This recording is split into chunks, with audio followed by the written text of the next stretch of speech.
오늘의 받으실 하나님의 말씀은 고린도후서 1장 4절에서 10절 말씀입니다.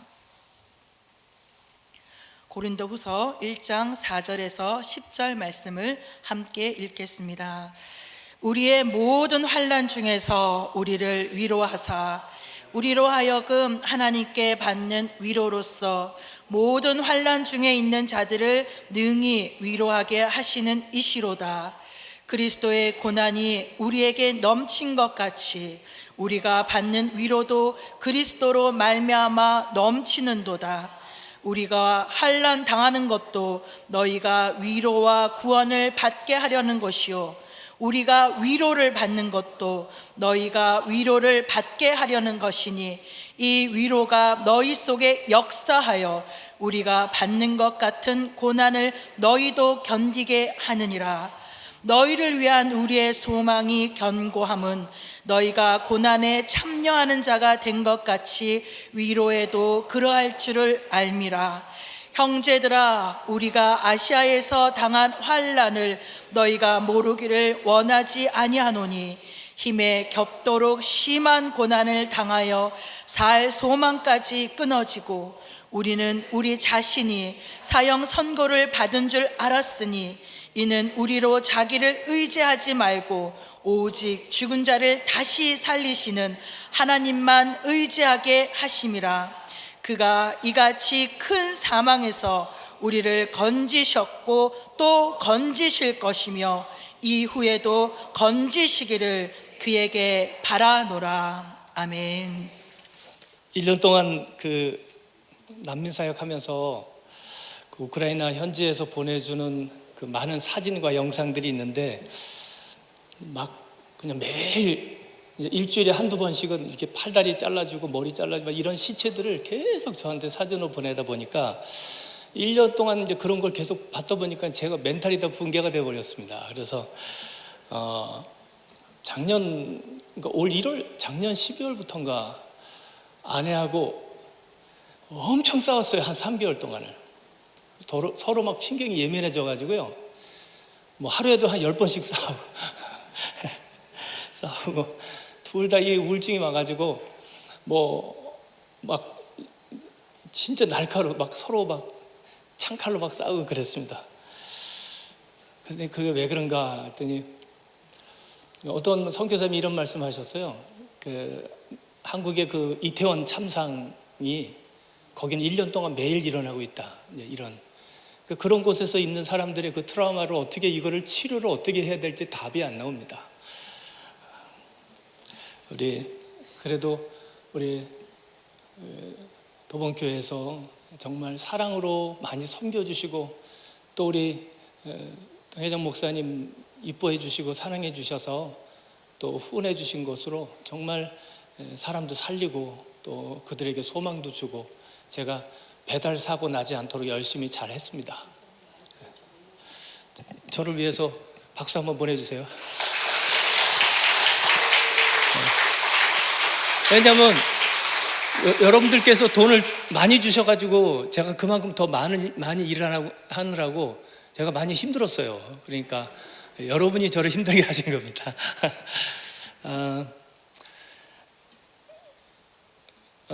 이 러시아군이 이렇게 이제 한 도시를 점령을 하잖아요. 예를 들어서 이제 자포로지아 그러면 자포로지아는 한 주거든요. 주. 그러니까 이제 한국으로 주면은 이렇게 충청남북도, 전라남북도 이렇게 합친 것 같은 그런 크기예요.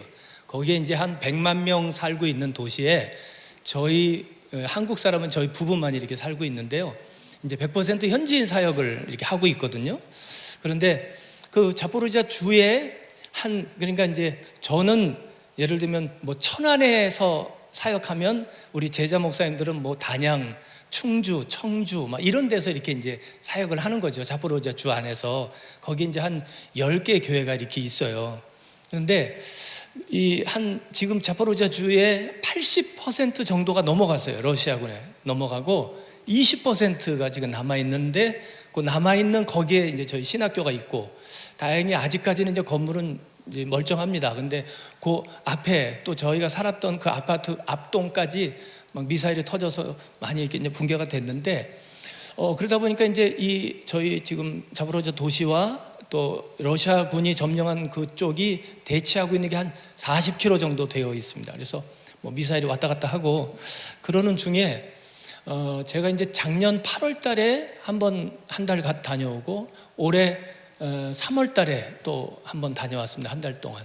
그래서 이제 올해 2월 말부터 3월 초부터 해서 그 자포로지아 지역에 미사일이 엄청나게 많이 이렇게 쏟아졌어요. 그래가지고 그 아기가 있는 우리 사역자들 또 우리 이제 그 제자들이 도저히 거기서 정말 너무너무 아이들이 막 우니까 밤에 잠을 못 자 그래서 살 수가 없어서 제가 3월 달에 그 자포로지아 도시로 들어가서 그들 중에 이제 10명, 4가정을 빼와서 가장 그 서쪽에 그러니까 한국으로 치면 가장 부산으로 이제 데리고 나갔어요. 그 국경만 나가면 폴란드거든요. 그래서 그쪽에다가 2층짜리 단독주택을 얻어서 방 4칸짜리로 해가지고 이렇게 지금 10명이 현재 거기서 이제 살고 있고요. 뭐 이제 그쪽에서 다시 이제 좀 저희가 세팅을 좀 해가지고 이제 전쟁이 끝나면 제가 거기로 들어가서 이제 거기서 이제 교회를 지금 세우려고 이렇게 이제 계획을 하고 있습니다. 이제 그런 중에 이제 작년에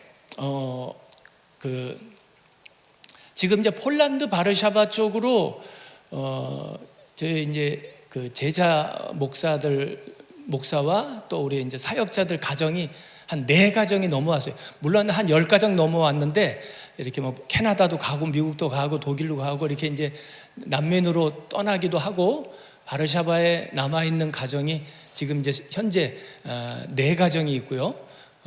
그래서 이제 이 가정 중에 한 가정이 지난번에도 제가 이제 말씀을 드렸는데 많은 그 전철역에 많은 사람들이 모여서 이렇게 이제 보통 한 25시간이면 가는 그 거리를 5일에 걸쳐서 가는 거예요.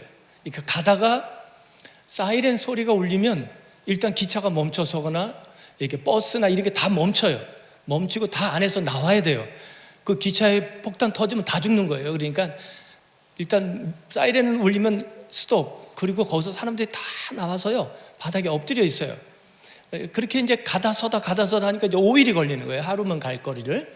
이제 그렇게 해서 이제 국경에 와서 넘어갈 때도 그 막 인신매매범 막 장기 빼버리 막 이런 사건 사고들이 너무 많이 일어나다 보니까 이제 거기서 이제 안전 교육도 받고 그래서 넘어가는데 어떤 경우는 이제 저희 같은 경우는 이제 선교사들이 전쟁 나기 한 달 전부터 막 계속 이제 그 대사관에서 이제 막 이제 나가라 그랬는데 안 나가니까 나중에는 10일 정도 남겨두고 한국 외무부에서 이렇게 이제 각 개인으로 이렇게 이제 메시지가 왔어요.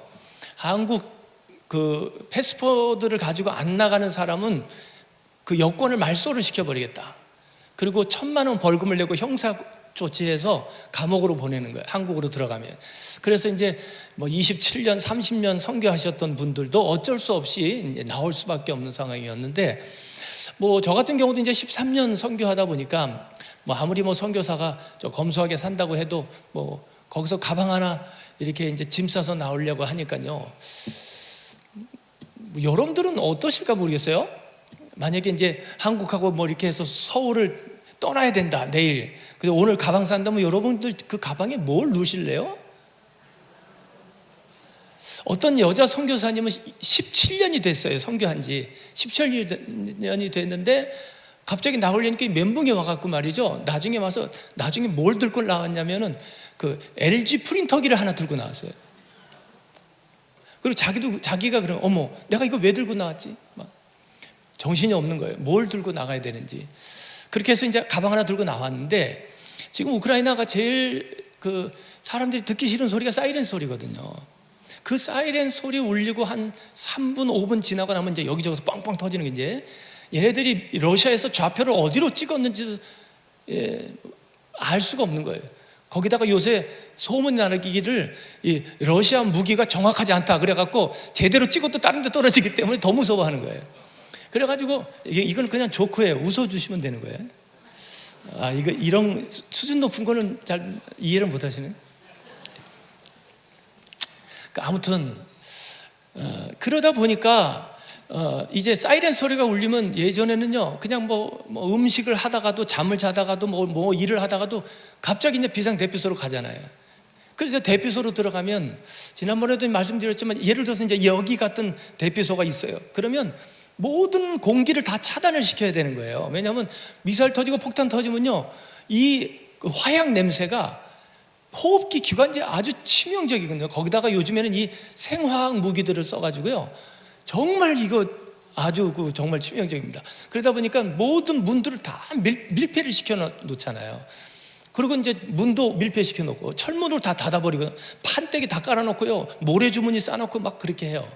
그런데 보통 이제 그 사이렌 소리 울려서 미사일 터지고 비상 대피소로 들어가면 빠르면 한 6시간, 또 길게는 한 일주일, 뭐 한 달씩 있는 경우도 있어요. 근데 이제 문제는 이제 그렇게 들어가면 바깥에서 막 미사일 터지면서 전신주 막 이런 것들이 다 넘어지거든요. 전기줄 끊어지니까 전기가 다 차단돼 가지고 이 안에 지금 예를 들어서 한 1000명이 들어왔다 그러면 화장실이 뭐 남자 하나 여자 하나 뭐 이런 거 2개밖에 없어요. 근데 이게 전기가 나가버리니까 이제 그냥 이해하시고 들어서요. 선교사가 좀 이게 좀 배운 게 없어갖고 똥을 싸면 물이 안 내려가잖아요. 근데 이게 날씨가 추우면 괜찮은데 이제 날씨가 더워지면서 막 영상 20도 30도 올라가면요 그 냄새 때문에 막 힘들거든요. 근데 문제는 이 난민으로 이게 대피소로 오시는 분들이 그냥 사람만 오는 게 아니고 집에서 키우는 개를 데리고 오고 막 이렇게 고양 데리고 막 이러잖아요.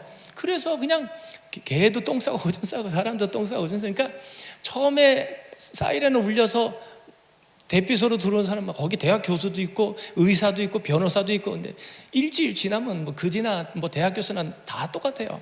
또이또해요. 다 노숙자가 돼가지고요. 일주일 동안 씻지도 못해, 한 달 동안 씻지도 못해, 제대로 먹지도 못해, 막 그 냄새에 찌들어가지고요 말할 수가 없습니다.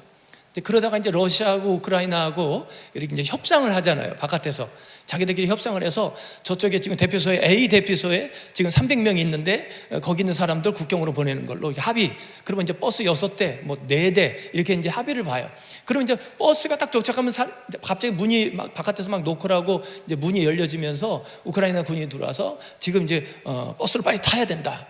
그럼 문 열리자마자 200명, 예를 들어서 여기서 버스 4대, 그럼 여기서 딱 200명만 추려야 돼요. 그럼 여기서 만약에 200명 추린다면 누구 먼저 보내실래요? 예? 그것도 당회장님 먼저 보신다는 말씀 안 하시니?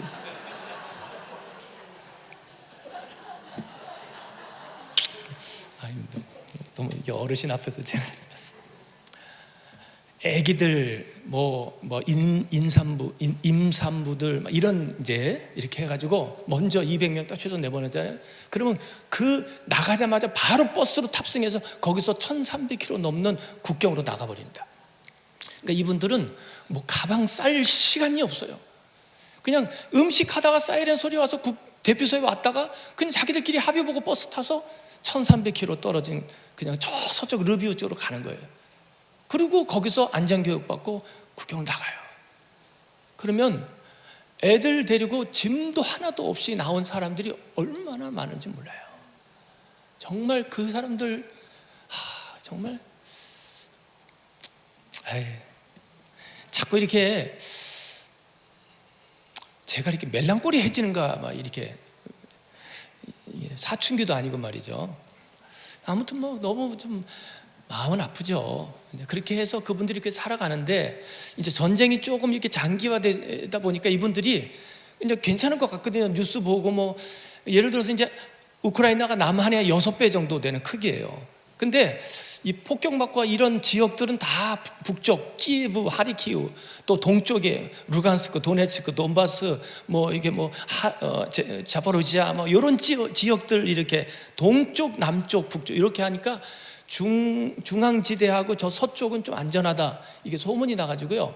한 500만 명이 그 난민으로 나갔다가 한 200만 명이 다시 들어왔는데 갑자기 겨울이 된 거예요.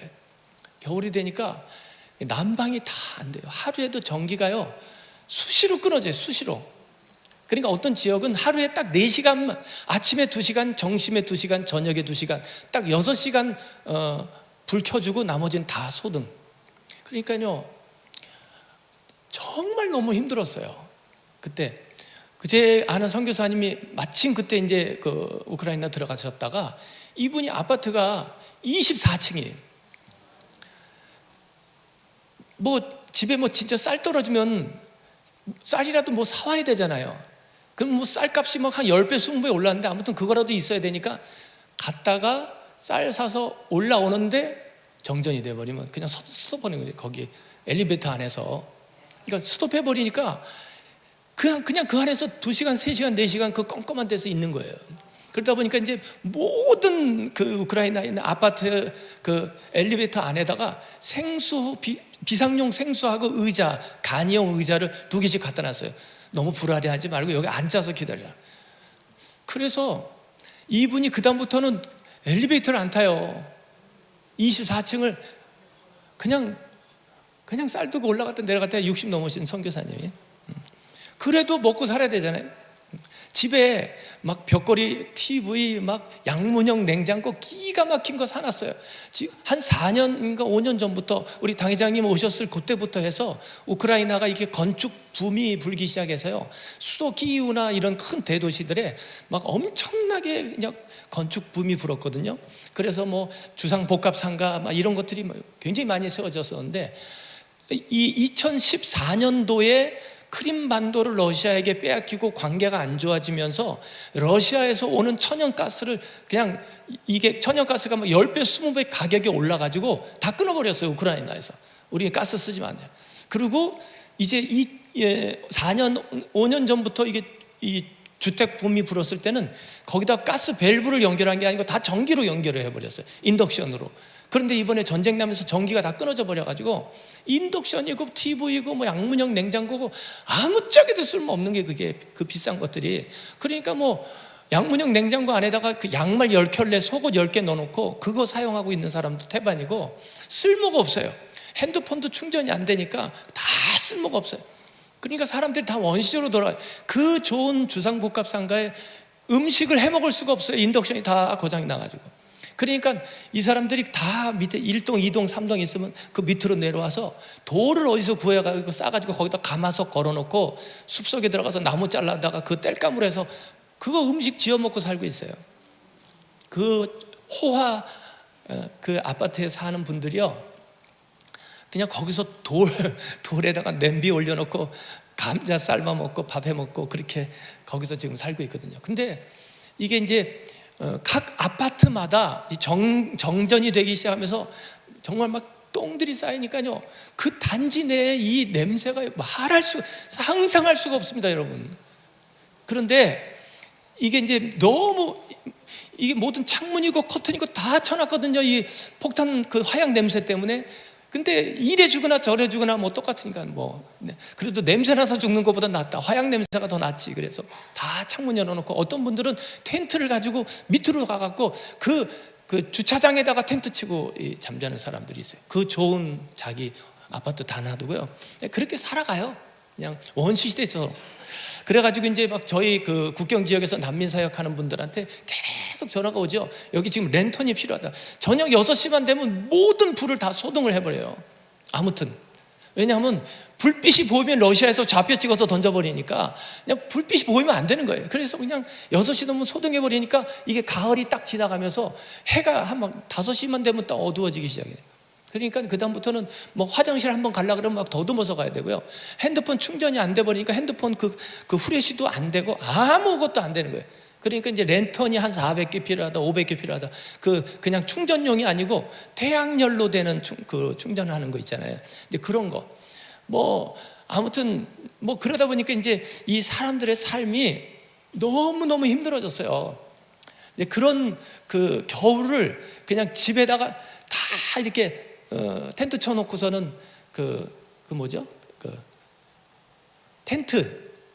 텐트에 이불을 4개, 5개씩 넣어가지고 그 안에서 이렇게 막 겨울 패딩 입고 그렇게 겨울을 지내는 분들도 많고, 그것도 자기 집이 있는 사람들은 그렇고요.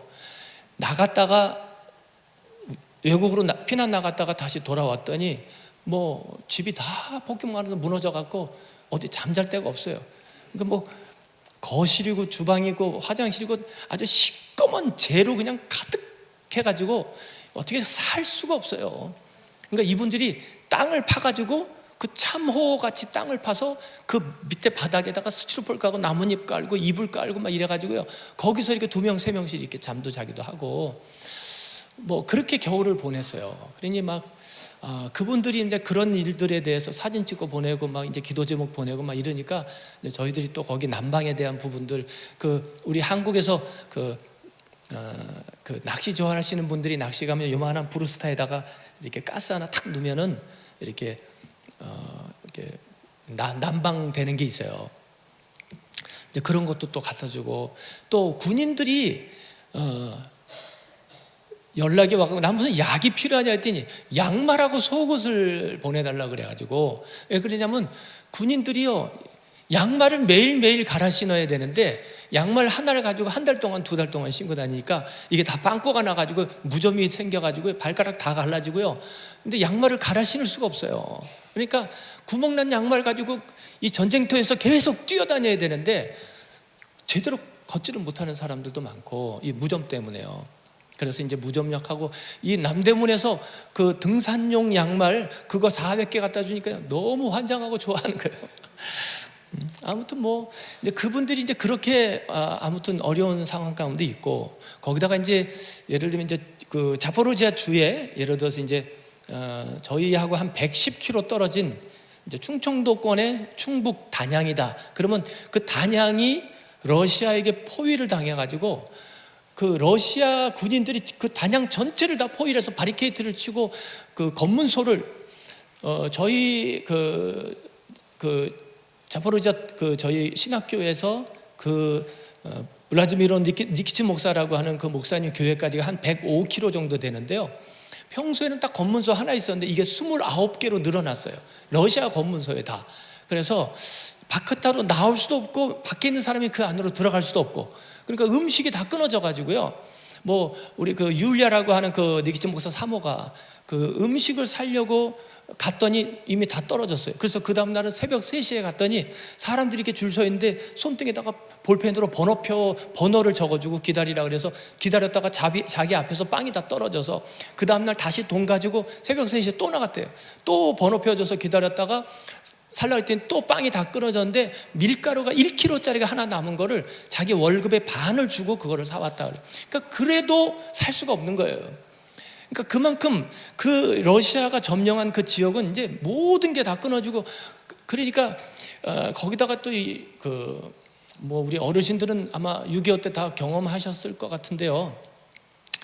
이렇게 이제 집에서 자고 있으면 갑자기 군인들이 총 들고 군복 입고 군화를 신고 장정들이 한 2-3명 서너 명이 막 새벽이고 낮이고 없어요. 그래갖고 문을 안 열어주면 그냥 총을 쏴서 그 자물쇠를 열어서 강제로 들어와요.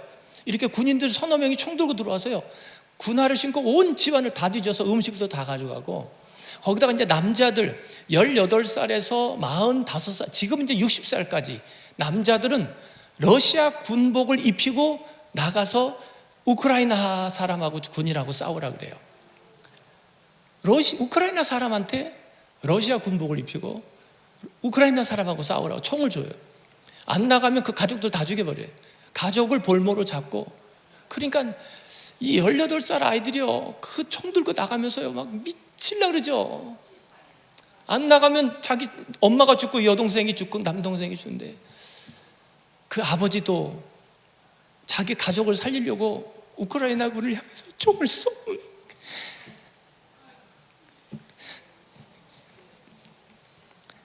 그리고 저한테 회개한다고 용서해달라고 그러고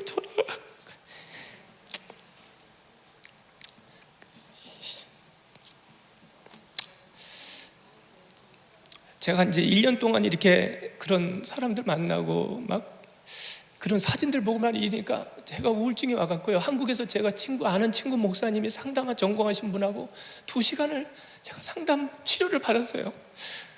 제 마음이 무너져서. 어떻게. 그리고 남자들 다 그렇게 전쟁터에 보내놓고서는 군인들이 그 남아있는 여자들한테 못 쓸지라고요. 얼마나 나쁜 짓을 많이 하는지 살 수가 없습니다. 그래서 그런데 이제 예전에 쉰들러 리스트인가 이제 그 영화에 보면은 그 사람들을 이렇게 빼내주는 사람들이 있거든요.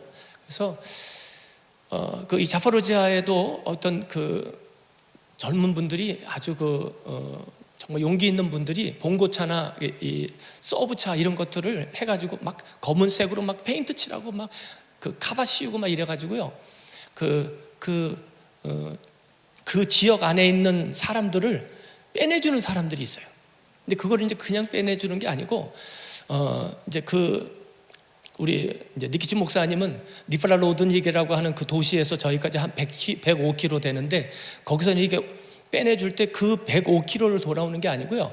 거기 뒤쪽으로 해서 해바라기밭, 뭐 밀밭, 무슨 뭐 보리밭, 뭐 이렇게 해가지고 돌고 돌아서 16시간을 걸쳐서 이제 우리 지역으로 도착하는 이런 코스를 만들어 놓은 게 있어요. 그리고 이제 한 사람 앞에 $200씩 받아요. 자기들도 생명 걸고 기름값도 있어야 되고 막 이러니까. 그런데 $200라고 하는 돈이 사실은 우크라이나 어떤 공무원들의 한 달 월급 정도 되는 돈이에요. 그러니까 굉장히 큰 돈이. 가난한 사람은 그러니까 그것도 못 하는 거예요. 근데 그때 마침 그 목사님이 거쳐서 저한테 연락이 왔어요. 우리가 지금 이런 상황인데 빼내줄 사람이 있다는 거예요. 근데 참 하나님 타이밍 기가 막히죠. 그때 우리 당회장님께서 또 도봉교회에서 후원금 보내주셔서 그분들한테 돈을 줬어요. 7식구가 있는데 자녀가 4이 있고 부부가 있고 장인 어른이 약간 좀 이렇게 치매기가 좀 있으시고, 그래서 이제 그 7가족이 있는데 그거를 돈을 주고 그분들이 이제 데리고 오라 그랬어요. 그래갖고 이제 알았다 그러고 그 버스가 봉고차가 출발했다고 하는 얘기를 딱 듣는 순간부터 제가 아는 지인들에게 다 기도 제목 줘가지고 정말 간절히 기도했거든요. 근데 오다가 한 10시간쯤 오다가 검호소에서 걸렸어요. 그래서 다시 막 엄청 맞았죠. 그 목사님 맞고 들어갔어요. 다시 들어갔는데 그러니까 우리도 기도했는데 너무 좌절되고 낙심이 되고, 거기다가 이 목사님 가정은 얼마나 낙심이 됐겠어요. 하루하루가 무서운 거예요. 막 이런 소리만 들리면요, 14살짜리 딸아이가 하나 있고 17살짜리 아들이 있어요. 일리아라고 하는 아들이 있고 안나라고 하는 딸이 있는데, 얘네들이 그냥 완전히 미친 애들처럼 막 돌아버려요. 그 문소리만 들으면. 그래갖고 막 침대 밑에 뛰어 들어가다가 머리가 이렇게 철사에 치여서 막 피가 나는데도 그냥 막 기어 들어가는 거예요. 무서워서. 그런데 그런 데서 오니까 그냥 빨리 나가고 싶은 마음이 없는 거죠. 그래서 한 3일 후에 또 출발한다는 거예요. 그래서 이제 기름값만 주면 다시 하겠다 그래요. 다시 기름값을 주고 출발한다고 했는데 그날 아침부터 비가 오기 시작한 거예요. 여러분 아시는 것처럼 러시아 군인이 우크라이나의 그 전쟁 때문에 그 진흙밭 속에 들어가서 다 제대로 역할도 못하고 막 진흙밭에 이렇게 막 잠겨버린 이런 게 있었거든요. 그래가지고 차가 그 밭을 돌고 돌아와서 와야 되는데 올 수가 없는 상황이 된 거예요. 비가 와가지고. 그래서 또 낙심이 돼요. 그러다가 이틀 후에 비가 멎고 3일 정도 지났을 때 다시 출발한다. 그래서 다시 기도하고 드디어 16시간 만에 이 가족이 왔어요. 하나님 감사합니다. 그 아이들 얘기 14살, 15 이런 아이들이요, 새벽에도 깨서 놀래서 일어나서 오줌 싸고 이게 태반이고요. 이 트라우마를 어떻게 그 아이들의 마음을 어떻게 만져줘야 될지 잘 모르겠어요. 제가 목사하고 선교사인데도 너 얼마나 힘들었니? 그러면 얘가 말 한마디를 해야 되는데 그 말하는 게 어려워요. 막 계속 꺼이 나중에 죽을 만큼 힘들었어요. 그 말 한마디 하는데 10분 걸려요.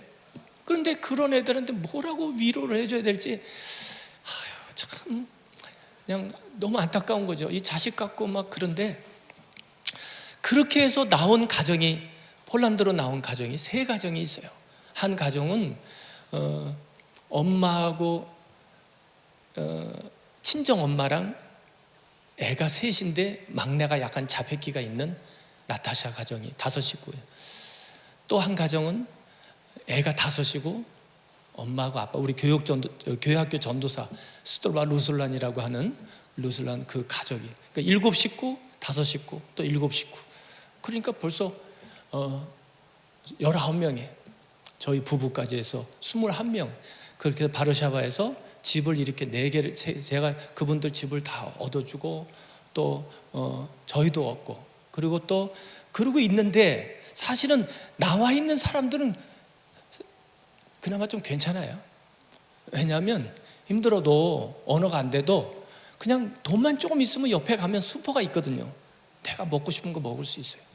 근데 우크라이나는 그조차가 안 되는 거예요. 지금 현장화 전쟁터 안에 있는 사람들. 그래서 제가 그러니까 올해 3월 달에 들어갔을 때는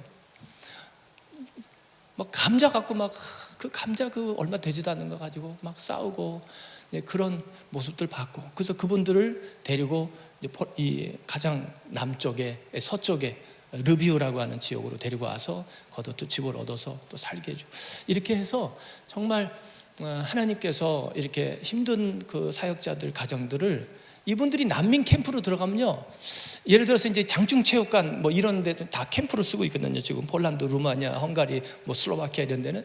그런데 그런 데는요, 바닥에다 매트리스를 쫙 깔아놨어요. 한 1200개 정도 매트리스 깔아놓고 그냥 사는 거예요, 여기서. 그러니까 이제 여자들 같은 경우는 화장실이 이제 한 3개가 있고, 남자 화장실, 여자 화장실은 다 그냥 여자들이 거기 다 점령해 갖고요, 그 안에서 빨래하고 옷 갈아입고 머리 감고 샤워하고 거기서 세수하고 여기서 음식 해 먹고, 아무튼 뭐 그 안에서 생활을 해야 돼요. 그러니까 우리 그래도 사역자들이고 제자 목사하고 성도들인데 나와서 그런 데 있는 거를 제가 어떻게 보겠어요. 그런데 감사하게도 우리 도봉에서 우리 목사님께서 이제 그런 후원금 보내주는 거를 그분들 집도 해주고 이렇게 살게 해주니까 이분들이 거기서 그냥 그래도 나름대로 행복하게 지금 잘 살고 있습니다. 너무너무 감사를 드리고요. 아무튼 뭐 지금 뭐 제가 이제 뭐 이런 얘기를 하려면 뭐 밤새야죠. 근데 사실 뭐 정말 그들의 삶이 너무 참혹합니다, 진짜로. 그래서 우리 아이들이 이제 엄마 아빠 없는 동안에 자기들 힘든 얘기 이렇게 하거든요. 그래도 야, 우크라이나 더 힘들어. 그러면 얼마나 상처받겠어요. 그래서 걔네들은 또 걔네들 힘든 대로 한국에서의 삶이 엄마 아빠가 없으니까 또 얼마나 힘들었겠어요. 그래서 얘기도 들어주고 이렇게 울고, 그 대신 제가 이제 울고 기도해주고 해놓고서는 이제 유튜브에 그 우크라이나 참상을 하나 툭 틀어놓고 나가죠. 그러면 이제 나중에 오면 아이고, 자기 이게 보니까 자기들이 지금 힘들어하는 게 그냥 투정하는 것 같아서 뭐 죄송합니다 또 이렇게 문자가 와요. 그래. 알죠, 걔네들도. 근데 그러다가 이제 제가 오늘 이 본문 말씀을 이렇게 보고, 이게 4절부터 본 말이죠. 제가 이 말씀에 이제 막 난민 사역하다가 이제 큐티하는 중에 이 말씀을 보고 얼마나 위로를 받았는지 몰라요, 진짜로. 그래서 정말 저에게 주신 그 위로와 은혜가 정말 여러분들에게 몇 갑절로 우리 하나님께서 그런 풍성함을 주시기를 축복합니다. 왜 8분만 아멘하시고 그러세요? 혹시 뭐 저 때문에 뭐 기분 나쁜 거 있으세요? 다시 얘기할게요. 저에게 주신 갑절로 하나님이 여러분들의 은혜 주시기를 축복합니다. 4절부터 보면요, 우리의 모든 환난 중에서 우리를 위로하사 우리로 하여금 하나님께 받는 위로로, 바울이요 이 4절에서 10절까지 이 짧은 본문 속에 위로라고 하는 단어를 얼마나 많이 써놨는지 몰라요. 그리고 나서 8절에 보니까요, 형제들아 우리가 아시아에서 당한 환난을 너희가 모르기를 원하지 아니하느니 힘에 겹도록. 그러니까 바울이 이 아시아에서 복음을 목숨 걸고 목숨 내놓고 복음 증거하다가 어떤 환난을 당했어요. 근데 그 환난이 힘에 겹도록 심한 고난을 당하여 살 소망까지 끊어질 만큼의 환난이었어요. 얼마나 힘들었으면 살 소망이 끊어졌어요. 그리고 9절엔 우리는 우리 자신이 사형 선고를 받은 줄로 알았대요. 그게 너무너무 고통스러워서 이제 끝났구나, 이제 죽는 거구나 이렇게 생각했다는 거예요. 그리고 10절에는 이같이 큰 사망에서, 그게 지금 바울이 자기가 당하는 그 고통이요, 말할 수 없는 고통을 지금 당하고 있는 거예요. 이 사람이 뭐 장사하다가 이런 고통을 당한 게 아니에요. 직장 생활 하다가 그런 게 아니고 목숨 걸고 복음 증거하다가 이런 일을 지금 당하고 있는 거예요. 이해가 안 되는 거예요. 출애굽기 17장 1절에 2절에도 보면 이스라엘 백성들이 하나님의 인도하심을 따라서 그냥 성령의 인도하심을 따라서 길을 나갔어요. 그리고 신광야로 갔는데 거기에 가니까 물이 없다는 거예요. 이해가 안 되는 거예요. 원망하기 시작해요. 왜 그래요? 만약에 그 출애굽기 17장 1절 2절 그 본문 말씀이 이스라엘 백성이 여호와의 뜻대로 나아가지 아니하고 자기들 소신대로 그렇게 나아가서 가다 보니까 물이 없더라, 그러면 이해가 돼요. 우리의 논리상 불순종하니까 물이 없구나, 하나님의 심판이 왔구나, 징계를 하시는구나, 논리적으로 이해가 된다고요. 그런데 하나님의 뜻을 따라서 하나님의 말씀을 따라서 성령의 인도하심을 따라 나갔는데 물이 없다는 거예요. 이건 어떻게 이해되는 거예요? 말씀 듣고 은혜 받고 그때부터 11절을 드리기 시작했어요. 그런데 월급이 더 줄어들어요. 은혜 받아서 내가 주일날 이제 장사 안 하고 주일은 쉽니다, 그리고 온전히 주일 성수하겠다고 했는데 매출이 더 줄어들어요. 이해가 안 되는 거죠. 신앙생활 열심히 하겠다고 구역장, 지역장 사명 가지고 살겠다고 했는데 갑자기 막 남편의 사업이 안 되고 막 자식들이 사고가 나고 문제가 생겨요. 이게 우리의 논리와 이게 안 되는 거예요. 왜 내가 이렇게 열심히 했으면 하나님의 상급을 주셔야 되는데 왜 더 어려운 고난을 주시는가? 이유가 뭐냐는 거예요. 바울이 지금 그런 질문을 하는 거예요. 도대체 하나님의 마음을 이해할 수가 없다는 거예요. 하나님이 나를 이 고난 속에서 살리실 거면 이왕에 살리실 거면 왜 나에게 이런 아픔과 정말 살 소망이 끊어질 만큼의 고난을 주십니까? 그 다음에 두 번째 질문은요, 그렇다면 왜 거기서 나를 살려주셨습니까? 그냥 데려가시죠. 저도 사실 그때 우리 당회장님이 우크라이나 오셔서 하신 말씀이 누가 하셨는지 잘 기억은 안 나는데요, 목사는 3번 죽었다 깨어나요. 그때부터 진짜 목사가 같이 된다 그래요. 그래서 제가 이렇게 이제 선교지 와서 이렇게 생각을 해봤어요. 지난번에 간증 드린 것처럼 한 4년 동안 고소고발 당하고 막 재판받고 막 이러다 보니까요, 내가 이러려고 우크라이나 왔나?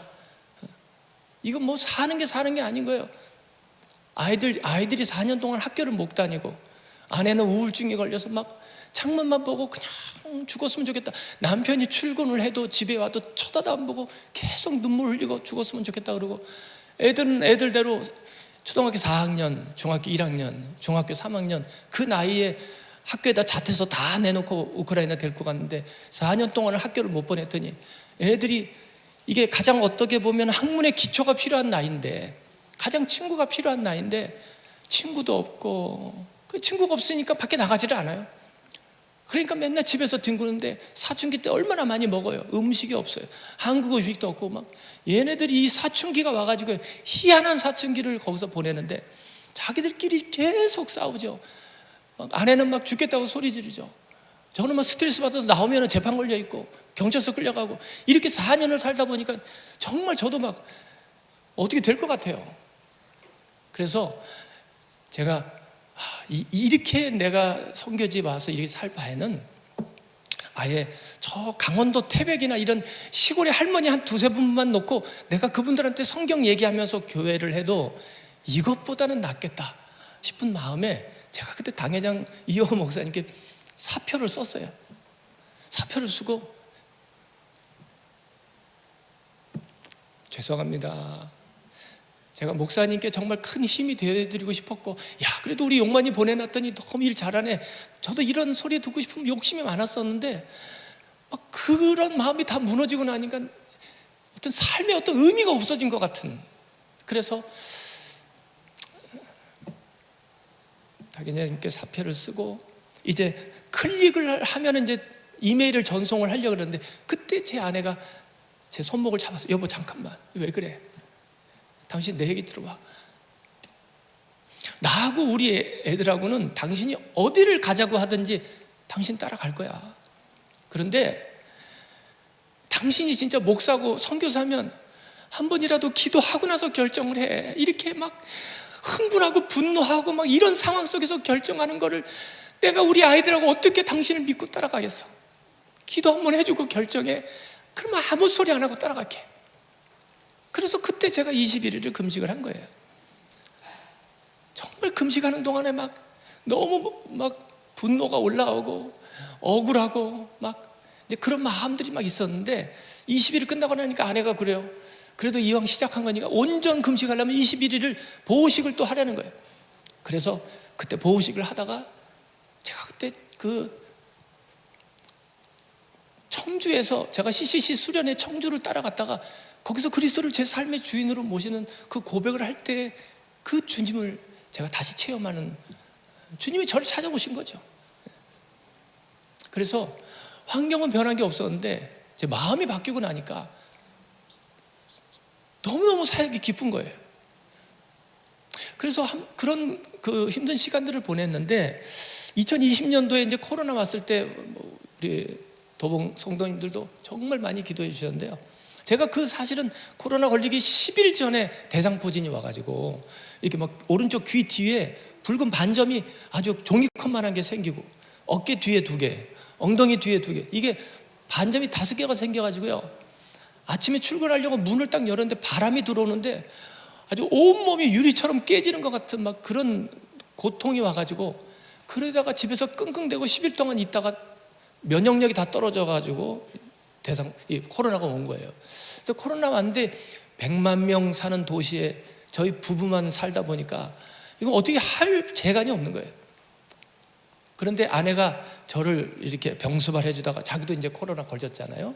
그래서 둘 다 코로나 걸렸는데 이게 이게 중증 환자가 이게 산소호흡기도 있어야 되는데 병원마다 다 10,000원이 돼가지고요. 환자들이 가득 차다 보니까 그냥 집에만 있었죠. 그래서 안 되겠다 싶어서 이제 의사 간호사들한테 전화해서 우리가 약을 사놓을 테니까 주사 좀 놔둬라, 와서 주사만 놔둬라 그래가지고 간호사 2명이 교대로 이렇게 1교대씩 해가지고 와서 주사 놔주고 가고 했는데, 그게 이제 제 아내 그 엉덩이에 놔야 하는 그 근육 주사를 혈관에다 놔가지고 이게 이제 심장 쇼크가 이제 왔잖아요. 그래가지고 막 심장이 불이 타는 것처럼 뜨겁고 그리고 막 몸의 온도가 막 40도, 42도 막 이게 일주일씩, 너무 몸이 뜨거우니까 잠을 안 자요. 막 새벽에도 소리 지르고 의식을 잃었다가 또 1-2시간 있다가 깨어나고, 의식을 잃었다가 깨어나고 막 일주일을 그렇게 하니까 이제 막 정말 막 죽겠다 그러더라고요. 저도 막 코로나에 막 대상포진에 막 이렇게 있었는데 아내가 이제 그렇게 되니까 제가 이제 아내를 병수발 들어야 되는 상황이니까 둘 다 막 1달 넘도록 입에 음식 맛도 못 느끼고 냄새도 못 느끼고 음식을 해 먹을 수가 없었어요. 아, 죽는구나. 그때 제 아내가 제 손목을 잡더니 여보 미안해요. 내가 오늘 밤 넘기기 힘들 것 같아. 그렇게 얘기하고서는 막 혼자 우는데 제가 가슴이 막 찢어진 것 같았어요. 그래 이렇게 가는 건가? 선교사한테 이게 순교인가? 이렇게 순교하면 이 영광이 될까? 막 여러 가지 생각을 좀 한 거죠. 근데 하나님 어떻게 희한하게 또 기도하는 사람들을 또 보내셔서 또 많은 분들이 기도해 주셔서 또 우리 성도 여러분들께서도 기도해 주셔서 너무 놀라운 기적처럼 살아났어요. 근데 살아나는 그 회복되는 과정 속에 갑자기 집주인한테 연락이 왔어요. 아파트 월세 살고 있는데 집이 팔렸으니까 이제 이사를 가라는 거예요. 그 몸이 아픈데요. 이게 집주인이 이제 우리가 이제 코로나 걸린 걸 알고 이 동양인이니까 그때 막 중국 우한에서 이게 코로나 시작됐다 그래서 이게 동양인들에 대한 이게 굉장히 안 좋았거든요. 그러니 어디서 방을 구할 수도 없고 동양인 특별히 코로나 걸린 동양인한테 누가 집을 주겠어요. 그래서 1달을 구하다가 안 돼가지고 어쩔 수 없이 교회 제 사무실을 다 뜯어가지고 그걸 방을 만들어서 매트리스를 장판 깔고 싱크대 놓고 또 침대 놓고 이렇게 해서 이제 집을 만들었어요. 몇 개월을 걸쳐서 이제 그 공사를 다 마무리해 놓고서 이제 몸이 좀 회복돼서 살려하려고 했더니 전쟁이 나버렸어요. 아이고 저는 하나님 세계 200개국이 넘는 나라 중에 왜 우크라이나입니까? 그리고 나서는 가방 하나 들고 나가라 그러니 제가 거기서 뭘 싸들고 나와야 될지 몰라서 참 그 가방 하나 싸는데요, 아내한테 너무 미안하고 막 이렇게 좀 그런 마음들이 너무 컸어요, 저 안에. 뭐 덕분에 계절이 바뀔 때마다 쇼핑을 많이 했어요. 계절마다 옷을 입어야 되니까. 그래서 이제 저희가 이제 2월 달에 나오다 보니까 겨울 옷은 가지고 나왔는데 뭐 봄 옷, 여름 옷, 가을 옷이 없어가지고 뭐 이렇게 그렇게 이제 지금 이렇게 생활하고 있고요. 근데 그런 어떤 죽음에 대한 막 이런 경험, 뭐 죽었다 살아나는 막 이런 경험들을 이렇게 그래도 좀 하다 보니까요, 어느 순간 제 마음 속에 이렇게 제가 쥐고 있었던 그 많은 것들이 있었어요. 내가 뭔가 열심히 해가지고 순복음교회에서 나중에 막 선교 보고할 때 막 할렐루야 그래서 막 대통령이 막 저한테 막 깃발을 들고 막 이렇게 해서 막 성도가 막 3,000명 5,000명이 막 늘어나고, 그런 막 성도님들이 막 박수 쳐주면 크게 영광으로 알고 막 이런 늘 그런 꿈을 꾸고 생각을 하고 일에 대한 욕심, 제가 원래 일 중심의 사람이었어요. 그런데 그 마음들이 어느 순간에 다 이렇게 내려놓게 됐어요. 이걸 뭐라고 표현을 해야 될지 모르는데 제가 그냥 마음이 너무 가벼워졌어요. 다 의미가 없더라고요.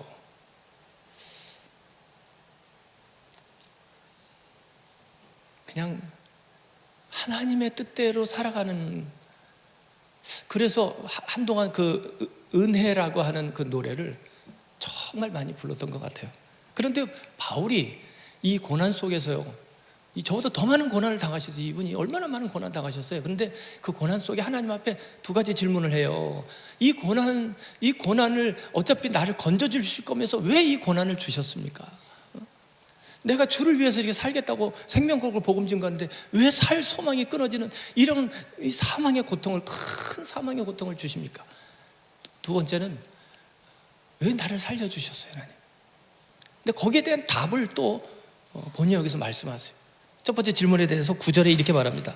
우리는 우리 자신이 사형 선고를 받은 줄을 알았으니 이는, 한번 따라 하실래요? 이는, 그 이유는, 따라하세요. 그 이유는 우리로 자기를 의지하지 말고 오직 죽은 자를 다시 살리시는 하나님만 의지하게 하심이라.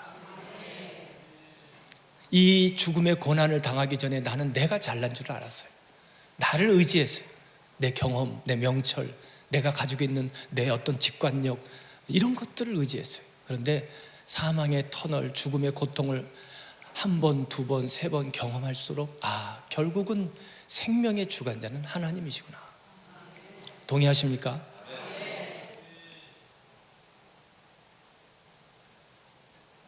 그리고 두 번째 질문에 대해서 왜 살려주셨어요? 그랬더니 6절에 이런 말씀이 있어요. 우리가 환난을 당하는 것도 너희가 위로와 구원을. 제가 이 말씀을 묵상하면서 이게 무슨 말씀인가 이해가 안 됐어요. 계속 반복해서 읽고 묵상하는데 이런 생각이 들었어요. 환난은 내가 당하는데 구원은 네가 받는다는 거예요. 이게 무슨 말이냐면, 여기 계신 여러분들도 아마 어떻게 예수 믿으셨어요? 그러면 거의 대부분은 다 누군가의 전도에 의해서 오셨어요. 맞나요? 그럼 그분이 어떻게 전도하셨을까요? 그냥 그분이 예수 믿고 그냥 하셨을까요? 그분이 아마 죽었다 깨어나는 경험을 몇 번 하셨을 것 같아요. 예수 믿자마자 전도하는 사람 거의 없습니다. 믿고 나서 막 인본주의적인 욕심이 가득 차 있는데, 그러다가 깨지고 고난당하면서 자기의 어떤 인본주의적인 욕심이 영적인 그 주님을 기뻐하는 그걸로 바뀌어가는 거예요.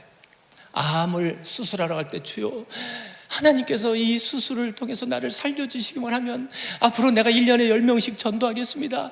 전철역에 나가서 전도하겠습니다. 도봉역에 가서 장동역에 가서 하루에 1시간씩 전도하겠습니다. 왜 아멘 안 하세요? 그런 경험 안 해보셨어요? 그래서 그분이 복음 전해갖고 여러분이 오신 거잖아요. 환난은 그분이 당했는데 구원은 여러분이 받으셨잖아요. 그런 환난이 없으면 누군가가 나가서 전도할까요? 누가 나가서 전도할까요? 오늘날 누가 나가서 전도하나요? 누가 가족 구원을 위해서 자기 목숨을 내놓나요? 얼마나 살기 좋은 세상 속에 살아가고 있나요? 고난이 없으니 내 자아가 깨질 수 있나요? 인간은 반드시 고난을 통해서, 하나님의 보편적인 방법은 고난을 통해서 우리를 하나님을 닮도록 인도해 가시는 거예요. 애굽에서 건져내셔서 어디로 데리고 가셨어요? 하나님은 출애굽기 3장 7절 8절에 그들을 그 땅에서 인도하여 하나님이 약속한 땅, 곧 젖과 꿀이 흐르는 땅, 가나안 족속, 헷 족속, 브리스 족속, 히위 족속, 여부수 족속이 있는 지방으로 데려가겠다고 약속하셨어요. 그 젖과 꿀이 흐르는 가나안으로 데려가겠다고 하셨는데 애굽에서 건지자마자 어디로 데려가셨어요? 광야로 데려갔어요. 광야로요. 그 광야가 얼마나 힘든 데인지 아세요? 얼마나 힘들었는지 아세요?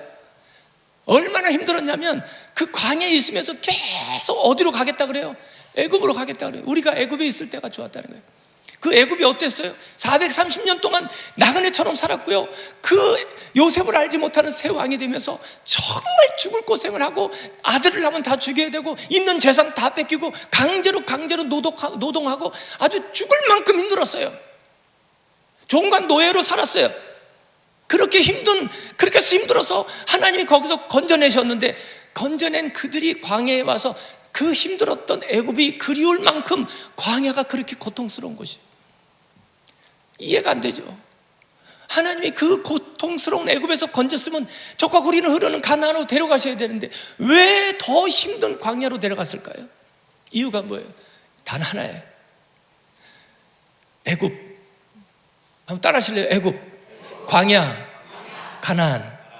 이게 영적인 세상입니다. 그런데 애굽이라고 하는 세상에서 광야라고 하는 세상을 나오려면 강을 건너야 돼요. 무슨 강이요? 홍해. 이 광야라고 하는 세상에서 가나안으로 가기 위해서는 또 강을 건너요. 무슨 강이죠? 요단강이에요. 이 요단강은, 이 가나안은 말이죠, 가나안은 반드시 요단강을 건너야 갈 수 있는 강이에요. 그런데 그 요단강이 뭐냐? 우리 부르는 찬송이 며칠 후 요단강 건너가. 내가 죽어야 건널 수 있는 강, 내가 살아서는 절대로 건널 수 없는 강. 이스라엘 백성들이 60만 3,550명이 광해 애굽에서 나와서 가나안 들어갈 때 그 시대의 사람은 여호수아, 갈렙 빼고 다 죽었어요. 60만 3,550, 그 2명 빼고 다 죽었어요. 이유가 뭔지 아세요? 나를 죽이지 못했어요. 요단강을 못 건너요. 자격이 안 돼요. 내가 죽어야 건너는 강이 요단강이.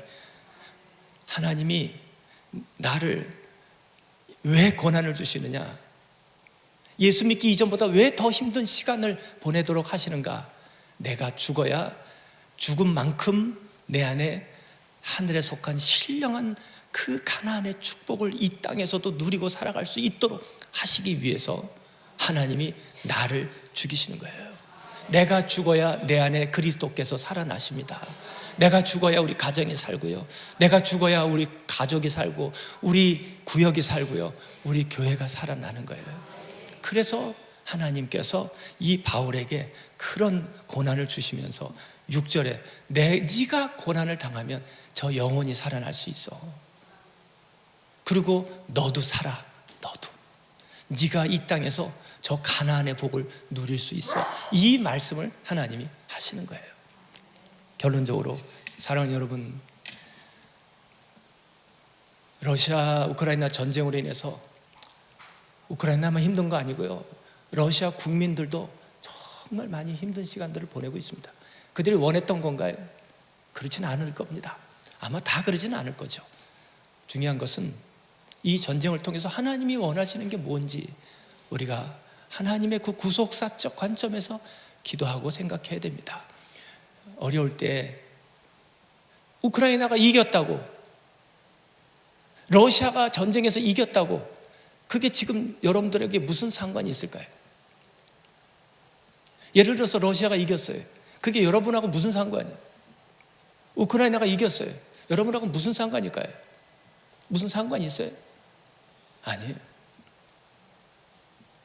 중요한 건 내가 죽어서 하나님 만났을 때 나 때문에 나 때문에 어떤 영혼이 살아났느냐, 누군가에게 소망을 주고 위로를 줬느냐, 하나님과 나와의 관계뿐입니다. 중요한 것은 우크라이나가 저렇게 어려울 때, 러시아가 저렇게 어려울 때, 튀르키예가 지진으로 저렇게 어려울 때, 인도에서 또 포르투갈에서 또 지금 아르헨티나에서 이런 어려움들이 있을 때 거기에 대해서 여러분들이 뭘 하셨느냐? 하나님이 심은 대로 여러분과 각자의 삶에 상급을 주시는 거지, 이게 우크라이나 전쟁과 상관이 없습니다. 여러분, 이웃의 고난에 대해서는 그 주님의 마음으로 여러분들이 기도하시면서 각자의 주시는 감동대로 정말 최선을 다해서 주님처럼 그렇게 심령, 영혼들을 살리는 일에 선한 도구로 쓰임받기를 축복합니다. 살아계신 하나님 아버지, 부족한 종의 이 두서없이 말씀을 전했습니다. 정말 복되고 사랑하고 축복하는 이 우리 도봉교회, 우리 목사님, 우리 김용준 목사님, 우리 당회장님 정말 건강하게 하셔서 우리 목사님 그 주신 그 비전, 그 꿈이 이 교회를 통해서 또 주님의 영광을 위해서 잘 하나님 성장하고 부흥해 나갈 수 있도록 역사하여 주옵시고, 우리 성도님들에게 큰 은혜를 베푸셔서 주님의 마음으로 이 어려움 당하는 사람들에게 좋은 선한 이웃들이 되게 하여 주옵소서. 내가 고난을 당한 만큼 누군가의 영혼이 살아날 수 있다는 것을 깨닫고 좋은 위로자가 되게 하시고, 또 생명의 주관자가 주님밖에 없음을 믿게 하여 주옵소서. 예수님 이름으로 축복하고 기도합니다.